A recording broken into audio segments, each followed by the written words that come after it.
Selamat pagi. Pagi. Ya sebelumnya masih dengan Mbak Hanum ya, masih ingat dengan saya? Susnaura. Betul sekali. Saya senang melihat Mbak Hanum itu sudah lebih tenang hari ini. Nah kalau boleh tahu bagaimana perasaan, bagaimana kabar Mbak Hanum hari ini? Baik banget. Baik banget. Apakah semalam tidurnya nyenyak? Nyenyak ya, alhamdulillah. Nah saya juga melihat Mbak Hanum itu sudah semakin tenang, terus sudah bisa tersenyum. Baik, apakah akhir-akhir ini rasa marah atau emosi sering muncul di dalam diri Mbak Hanum? Tidak. Tidak ya, sudah jarang. Oke, bagus sekali. Pada hari ini kita akan melakukan latihan mengontrol marah dengan cara meminum obat. Nah, apakah Mbak Hanum setuju? Tujuh. Setuju ya. Nah, Mbak Hanum mau berbincang-bincang selama berapa menit? 16. Berapa? 15. 15. Berarti selesai di jam 9.15 ya. Untuk tempatnya di sini. Bagaimana kalau kita mulai sekarang? Apakah Mbak Hanum bersedia? Siap. Baik, saya jelaskan ya, Mbak Hanum bisa perhatikan. Jadi Mbak Hanum diberikan obat ya sama dokter. Ya. Nah, obat ini itu merupakan obat yang harus Mbak Hanum minum yang tujuannya membantu menenangkan pikiran dan mengurangi marah yang berlebihan. Nah, kalau misalkan obat ini diminum secara teratur, itu bisa terkendali.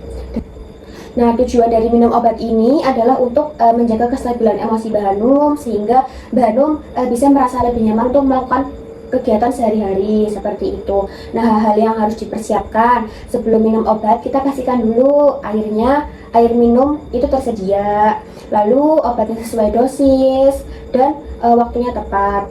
Selain itu, Mbak Hanum juga harus dalam posisi yang tidak terburu-buru dan sadar saat meminum obat tersebut. Nah, obat ini itu perlu diminum setiap hari sesuai aturan dokter. Nama obatnya adalah quetiapin. Nah, dosisnya di sini sudah tertera Mbak, yaitu 25 mg. Nah, Mbak Hanum bisa mengonsumsi obat ini sebanyak 2 kali sehari. Nah, obat ini fungsinya adalah untuk menurunkan rasa gelisah sama cemasnya Mbak Hanum. Nah, kedua obat ini itu mempunyai efek samping, misalnya itu seperti mulut rasa kering, terus mual dan mengantuk, dan biasanya buang air kecilnya itu kurang lancar. Misalkan Mbak Hanum merasakan keluhan-keluhan tersebut, bisa disampaikan kepada perawat atau dokter seperti itu ya. Di sini apakah ada yang pertanyaan? Tidak. Tidak ada ya. Nah, ingat juga ya Mbak, obat ini harus diminum secara teratur atau secara rutin dalam jangka panjang. Mbak Hanum nggak boleh tidak teratur, misalkan hari ini minum, besok nggak minum.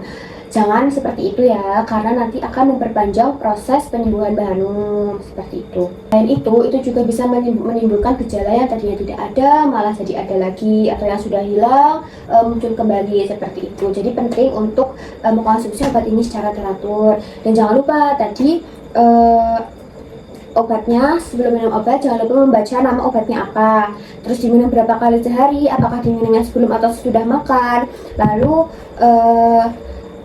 waktunya kapan, dan cara minumnya itu lebih baik menggunakan air putih saja. Hindari menggunakan air seperti teh, susu, atau minuman beralkohol atau bersoda, supaya obat ini bisa bekerja secara maksimal. Apakah Mbak Hanum sudah paham? Paham.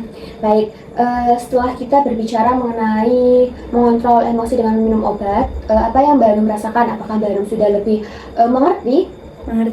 Mengerti ya, alhamdulillah kalau seperti itu. Nah, apakah Mbak Hanum bisa menyebutkan sebelum kita minum obat apa sih yang harus kita pastikan terlebih dahulu?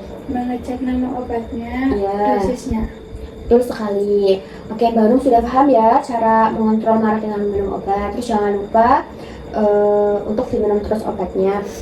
Oke, karena sekarang sudah jam 9.15, waktunya sudah selesai. Besok kita akan bertemu lagi ya Mbak. Mau di jam berapa? 9. Jam 9 tempatnya mau di sini. Baik, di jam 9 tempatnya di sini. Besok kita akan bertemu kembali untuk mengevaluasi keadaan Mbak Hanum dengan teman-teman kesehatan lainnya. Seperti itu. Sebelum saya kembali, apakah ada yang ditanyakan? Tidak. Tidak ada ya. Kalau tidak ada, saya akan kembali ke ruangan. Terima kasih ya Mbak Hanum atas kersamaannya hari ini. Semoga Mbak Hanum lekas sembuh. Terima kasih, saya pamit, permisi. I just had to let you know you're